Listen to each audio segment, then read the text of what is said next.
step-by-step guide to shared reading with your child.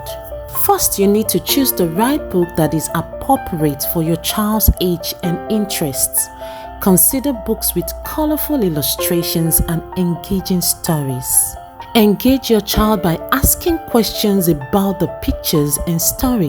Encourage your child to predict what will happen next. Read aloud with expression. Use different voices for characters and vary your tone to make the story come alive. Discuss the story after reading. Talk about the story. Ask your child what they liked and discuss any new words or concepts from the story. Make it a routine. Set aside a regular time each day for reading.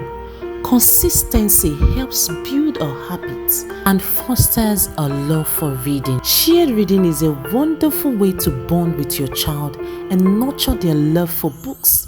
Start today and enjoy the journey. Don't forget to follow us for more tips and resources on early childhood education.